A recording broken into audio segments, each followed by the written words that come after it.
ഞാൻ പറഞ്ഞില്ലേ എന്തെങ്കിലും ഒരു പിടിവലി നമുക്ക് ഇവിടുന്ന് കിട്ടുമെന്ന്. കാർത്തിക് അണിഞ്ഞിരുന്ന ബ്രേസ്ലെറ്റ് ആയത്. എന്റെ ഊഹം ശരിയാണെങ്കിൽ സത്യാമ്മ വാങ്ങിച്ചു കൊടുത്തത്. നമ്മൾ ഇവിടേക്ക് വരുമെന്ന് അറിഞ്ഞ നിമിഷമാണ് കാർത്തിക് ഇവിടുന്ന് മാറ്റിയിരിക്കുന്നത്. അല്ല, ഇത്ര കൃത്യമായിട്ട് പറയാനുള്ള കാരണം എന്താ മാഡം? വേഗത്തിൽ ഇവിടെ നിന്നുള്ള ഷിഫ്റ്റിംഗ്. അതില് ബ്രേസ്ലെറ്റ് താഴെ വീഴാലോ. അല്ലെങ്കിൽ കാർത്തിക ഇവിടെ ഉണ്ടായിരുന്നു എന്ന് തിരക്കി വരുന്നവരെ ധരിപ്പിക്കാൻ കാർത്തിക തന്നെ ഇതിവിടെ ഊരിയിട്ടു. ഏതായാലും ഒരു കാര്യം ഉറപ്പാ, കാർത്തിക ജീവിച്ചിരിക്കുന്നു. മധുശ്രീക്ക് ഇക്കാര്യത്തിൽ വ്യക്തമായ പങ്കുണ്ട്. ഇനി എന്താണ് മാഡം അടുത്ത നീക്കം? ഇനിയാണ് കാര്യങ്ങൾ വേഗത്തിൽ പോവേണ്ടത്. പിന്നെ താമസിക്കുന്ന നമുക്ക് വേഗം തന്നെ പുറത്തേക്ക് പോവാം. വന്ന് വന്ന് ഞാനൊരു പ്രൈവറ്റ് CID ആയിട്ട് മാറുന്ന എന്റെ ഒരു പേടി. വേണ്ടി വരും ജഗദീപേ. നമുക്കിനി ഇതും കൊണ്ട് കോടതിയിലെത്തണം. പക്ഷെ അതിനു മുമ്പ് കുറച്ച് പണികൾ കൂടി തീർക്കാനുണ്ട്.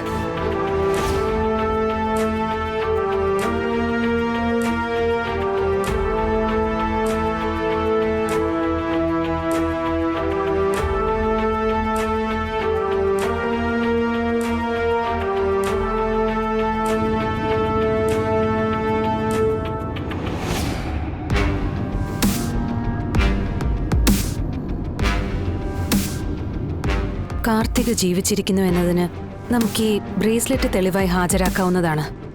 പക്ഷേ ഇത് മാത്രം കാണിച്ചുകൊണ്ട് കോടതി വിശ്വസിക്കോ? ഇത് കിട്ടിയിരിക്കുന്ന സ്ഥലം മധുശ്രീയുടെയും ചന്ദ്രബോസിന്റെയും രഹസ്യ സങ്കേതമല്ലേ? അർജുനേട്ടനത് ഭംഗിയായി പ്രസന്റ് ചെയ്യാൻ പറ്റിയ നമുക്കത് വലിയൊരു തെളിവായി മാറും.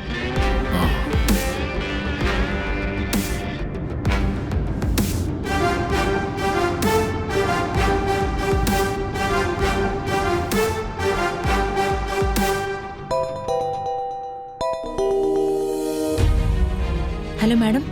അനു, കാർത്തികയെ ഒളിപ്പിച്ചിരുന്ന സ്ഥലം കണ്ടെത്തി. പക്ഷെ ഞങ്ങൾ എത്തുന്നതിന് മുമ്പ് കാർത്തിക അവരവിടെ നിന്ന് മാറ്റി. ഇനിയിപ്പോ എന്ത് ചെയ്യും മാഡം? അവിടെ നിന്നും കാർത്തികയുടെ ഒരു ബ്രേസ്ലെറ്റ് കിട്ടിയിട്ടുണ്ട്.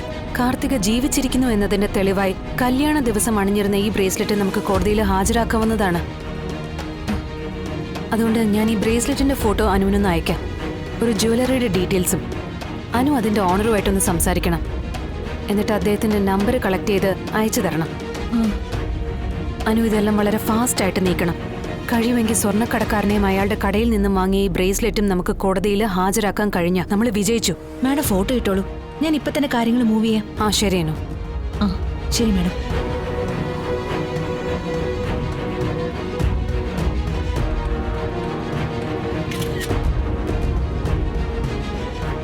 മാഡം നമ്മളിപ്പോ എങ്ങോട്ടായി പോകുന്നത്?